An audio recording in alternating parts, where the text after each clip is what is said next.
Crazy engineering. How China built airport in the clouds, pumping $1 trillion on infrastructure. The infrastructure maniac is indeed too crazy. There are only things you didn't expect, and there is nothing that can't be built.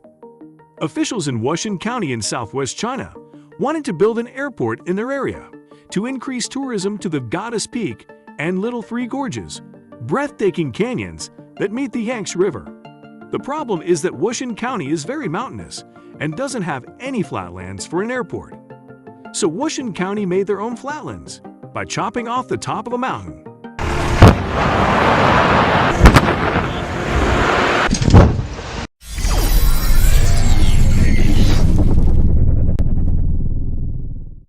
The airport in the clouds. Wushan Airport is located on the top of Taohua Mountain 15 kilometers, 9.3 miles, outside Wushan Town in eastern Chongqing, a municipality in China. It is a 5-hour drive from the massive city of Chongqing, with a population of 30 million. The domestic airport has one runway measuring 2,600 meters or 8,530 feet long, and 45 meters or 147 feet wide. The airport has one terminal and one tarmac that could accommodate 5 planes. Because the region is so mountainous, construction workers had to use dynamite to blow up the mountaintop in order to create space for the airport.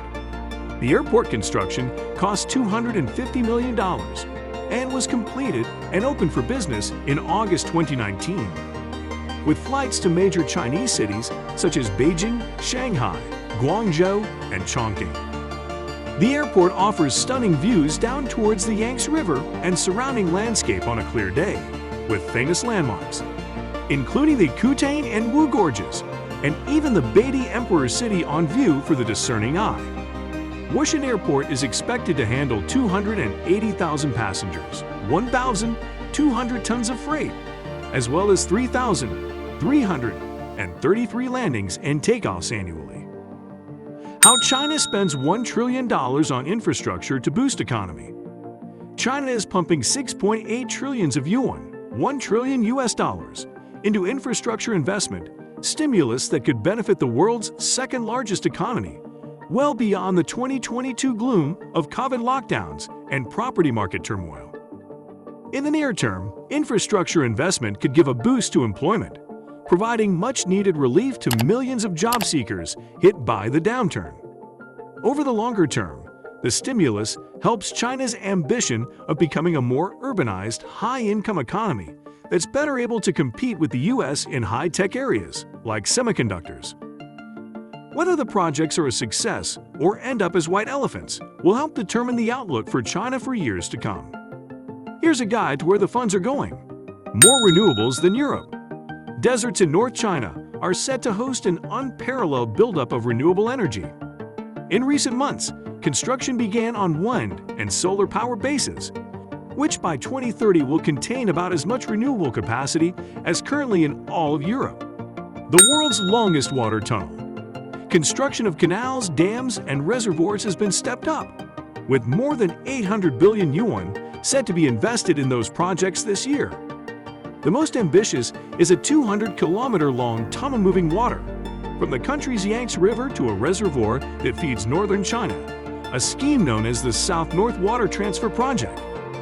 From concrete sprawl to greener cities, building urban infrastructure, including urban roads, gas, and water pipe networks and parks, is the most popular choice for spending by local governments, which accounts for the bulk of China's infrastructure spending. More than twice the high-speed rail in the world. China already has 40,000 kilometers of high-speed rail, more than twice as much as the rest of the planet combined, and dozens of big-ticket projects are still ongoing. The most ambitious is a 1,629 kilometers line from Sichuan province in the southwest to the Tibetan capital Lhasa, climbing more than 3,000 meters through earthquake-prone terrain and glaciers. It's expected to be completed by 2030. The total cost of the entire project is about 320 billion yuan. China said it plans to have 70,000 kilometers of high-speed rail by 2035, 400 billion yuan a year on data centers, as part of an effort to build a more digital economy.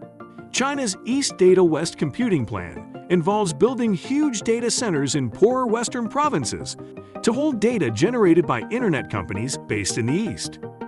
Building 8 data center clusters will cost about 400 billion yuan a year, most of which will come from state-owned telecom companies.